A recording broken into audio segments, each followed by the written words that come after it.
टिळकनगर शिक्षण प्रसारक मंडळ डोंबिवली लोकमान्य गुरुकुल Subject English Standard 1 Unit 4 Good Habits.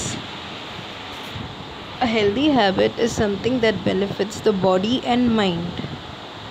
A healthy habit means something that is good. Healthy म्हणजे काय, जे चांगलं आहे, आणि चांगलं म्हणजे सगळ्यांना आवडणारं, good.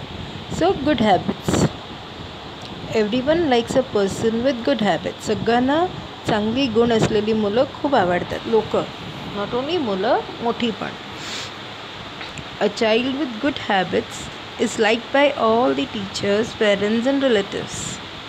ज्या मुलांना चांगले सवयी असतात, जे व्यवस्थित एकदम आदरपूर्वक बोलतात, मोठ्यांचं ऐकतात, अशी मुलं सगळ्यांना आवडतात. टीचरना, आईवडिलांना, नातेवाईकांना सगळ्यांना आवडतात.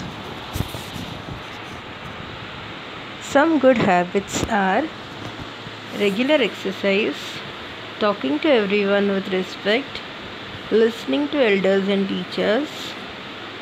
ओके, तर काही गुड हॅबिट्स काय? रेग्युलर एक्सरसाइज, रोज व्यायाम करणे. तुम्ही करता ना, रोज सकाळी योगा करता ना, तसे रोज व्यायाम करणे. त्याच्याने काय होतं, आपलं शरीर स्ट्रॉंग होतो आणि आपली माइंड रोज सकाळी अशी फ्रेश होते.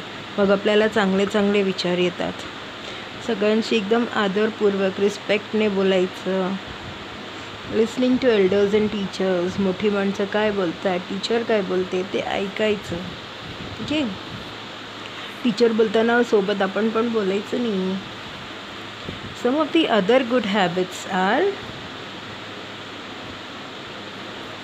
ईट healthy and fresh food.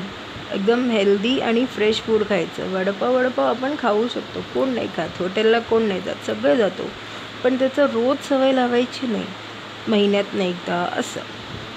Don't harm animals. जनावरांना पण आपल्यासारखं जीव असतो, त्यांना पण दुखतो. आपण त्यांना मजा येते म्हणून आपण त्यांना दगड मारतो. लहान लहान कुत्र्याची पिल्लं, मांजऱ्याची पिल्लं. It's wrong. Be clean, neat and tidy. एकदम स्वच्छ कपडे, रोज सकाळी उठून मस्त आंघोळ करून, स्वच्छ कपडे घालून, मस्त स्वच्छ एकदम असे धुतलेले कपडे घातल्यानंतर आपल्यालाच किती छान वाटते. मस्त केस वगैरे विंचरून सकाळी सकाळी आपण एकदम तयार झालो की किती छान वाटतं. Don't spit anywhere. कुठेही असं रस्त्यात थुकायचं नाही, कारण आता किती बोलतात ना, आता करोनामुळे थुकला की मग तो करोना स्प्रेड होतो. आणि हे तसेच करोना नसला तरी आपल्या थुकीत खूप सारे जर्म्स असतात. ओके, मग ते जर्म्स दुसऱ्यांना पसरून दुसरे आजारी पडतात. Help each other. दुसऱ्यांची मदत करणे. Don't waste water. पाणी वाया न घालवणे. Put rubbish in the dustbin. Pencil sharp केला, तो कचरा तिकडेच आपल्या बेंच खाली टाकला किंवा पेन्सिल बॉक्समध्ये टाकला. इरेज केला, तुम्ही काहीतरी रब केला तुम्ही लिहिलेलं, मग तो पण कचरा तिकडेच फू फू करून उडवून दिला. रॉंग. ते सगळं गोळा करायचं आणि कचऱ्याच्या डब्यात टाकायचं. आणि महत्त्वाचं, एकदम महत्त्वाचं म्हणजे don't waste food.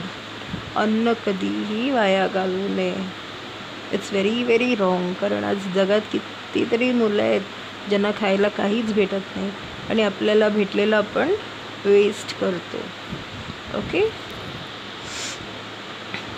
C, read and write the habits given below in your notebooks. comb your hair, play outdoor games, do not eat junk food every day, brush your teeth, do not use mobile for long hours, save water. हा point, do not use mobile for long hours, आता include केलं आहे, कारण आता सगळा अभ्यास आपला मोबाईलवरनं होतो. नाहीतर लहान मुलांनी मोबाईल वापरूच नाही. Okay, save water. Eat healthy food, help your friends, do not back answer elders, bath daily, and do not bite your nails. Okay, parents, please make sure that the children write this and send it in the group.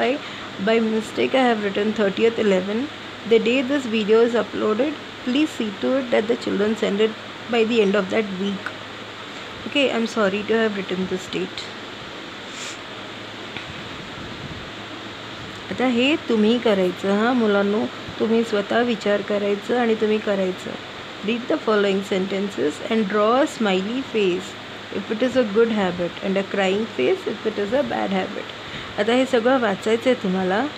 आणि जर good habit असेल, चांगलं सवय असेल तर smiley face द्यायचा, आणि वाईट सवय असेल तर असं क्राईंग फेस द्यायचा. Exercising every day, waking up early in the morning, early म्हणजे लवकर, eating junk food, teasing others म्हणजे दुसऱ्यांना नेहमी चिडवायचं, दुसऱ्यांच्या खोड्या काढायच्या, going to school every day, eating vegetables and fruits. हा पॉईंट शाळा सुरू झाल्यानंतर, शाळा न चुकवता रोज शाळेत जाणे, शाळा सुरू झाल्यानंतर. Okay. Biting nails, watering plants, keeping your room, house on classroom clean, always playing games on mobile, playing outdoor games, helping mother in her work, helping your friends, washing your hands, finishing your tiffin, using your kerchief, picking your nose म्हणजे नेहमी असं नाकात बोट घालून फिरवत बसणे. That is called picking your nose. Okay, hope you understood the lesson. Thank you.